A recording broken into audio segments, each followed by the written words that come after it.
फिर झूठे साबित हुए ट्रंप, फर्जी निकला दावा। ईरान की ट्रंप को धमकी, ट्रिगर पर हमारी उंगली।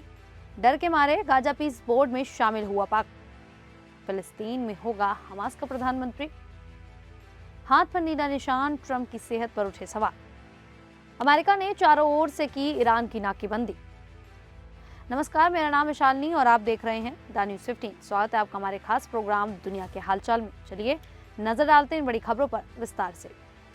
अमेरिका के राष्ट्रपति डोनाल्ड ट्रंप का एक बड़ा दावा विवादों में आ गया है। ट्रंप ने कहा था कि उन्होंने ईरान में 800 लोगों की फांसी रुकवाई, लेकिन ईरान की न्यायपालिका ने इस दावे को पूरी तरह झूठा बताया है। ईरान के शीर्ष अभियोजक मोहम्मद मोवाहिदी के अनुसार 800 लोगों की फांसी से जुड़ा कोई फैसला हुआ ही नहीं था।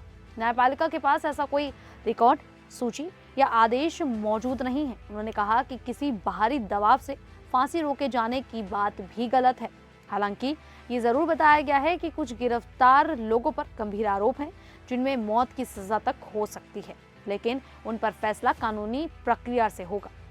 ईरान में हाल के प्रदर्शनों के दौरान हालात हिंसक हो रहे। मानवाधिकार संगठनों का दावा है कि हजारों लोग मारे गए, घायल हुए और बड़ी संख्या में लोगों को हिरासत में लिया गया। सरकार के आंकड़े अलग हैं। ट्रंप ने ईरान को चेतावनी देते हुए इसे रेड लाइन बताया है। अमेरिका ने एहतियात के तौर पर अपने युद्धपोत भी क्षेत्र की ओर भेज दिए हैं, जिससे तनाव और बढ़ गया है। तो वहीं अमेरिका और ईरान के बीच तनाव लगातार बढ़ ही रहा है। इसी बीच ईरान के रिवोल्यूशनरी गार्ड के एक कमांडर ने अमेरिका और इजराइल को चेतावनी दी है कि वे ईरान की ताकत को कम न समझे। उन्होंने कहा कि उनकी उंगली ट्रिगर पर है, यानी वे तुरंत जवाब देने को तैयार हैं। ये बयान ऐसे समय पर आया है जब अमेरिकी युद्धपोत क्षेत्र में आगे बढ़ रहा है और अमेरिकी राष्ट्रपति डोनाल्ड ट्रंप भी सख्त कार्रवाई की धमकी दे रहे हैं। ईरान में हाल के महीनों में सरकार के खिलाफ बड़े विरोध प्रदर्शन हुए थे, जिन्हें सख्ती से दबा दिया गया। कार्यकर्ताओं का आरोप है कि इनमें हजारों लोग मारे गए। IRGC पर इन प्रदर्शनों को कुचलने में भी बड़ी भूमिका निभाने का आरोप है। कमांडर ने कहा कि ईरान पहले से ज्यादा तैयार है और सर्वोच्च नेता खामनेई के एक आदेश पर तुरंत कार्रवाई कर सकता है। अमेरिका, कनाडा और ऑस्ट्रेलिया जैसे देशों ने IRGC को आतंकवादी संगठन घोषित कर रखा है।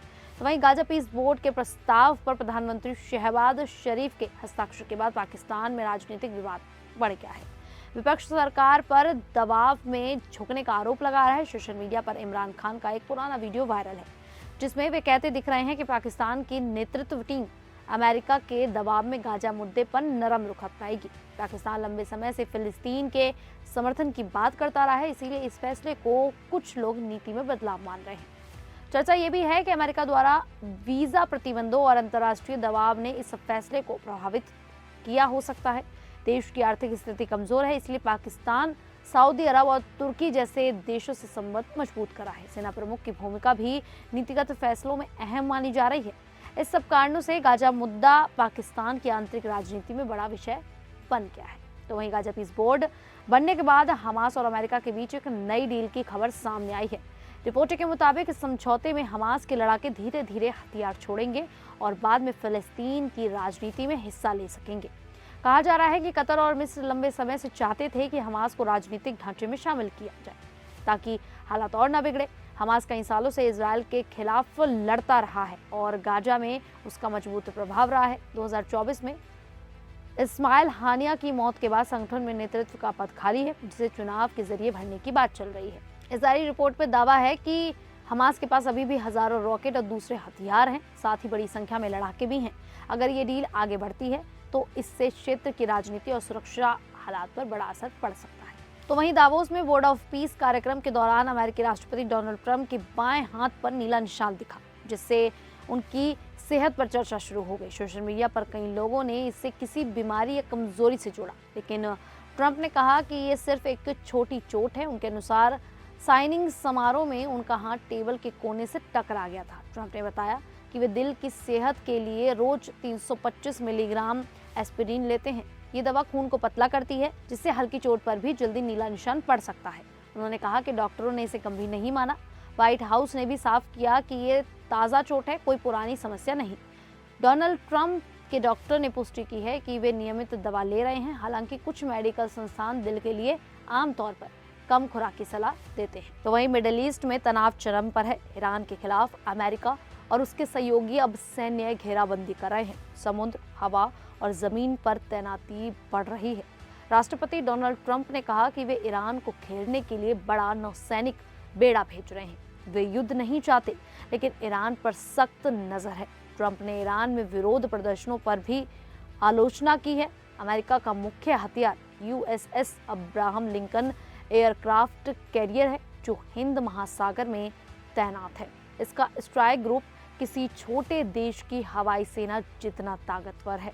आपको बता दें, इसमें F-35C stealth jet, F/A-18 super hornet, EA-18G Growler, electronic warfare, E-2D Hawkeye और MH-60 सीहॉक हेलीकॉप्टर है।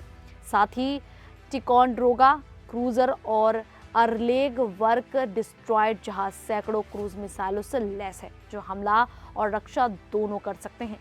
हवा में F-15E स्ट्राइक ईगल जेट तैनात है, जिन्हें KC-135 टैंकर ईंधन देते हैं। ये इजराइल और खाड़ी ठिकानों की हिफाजत करेंगे।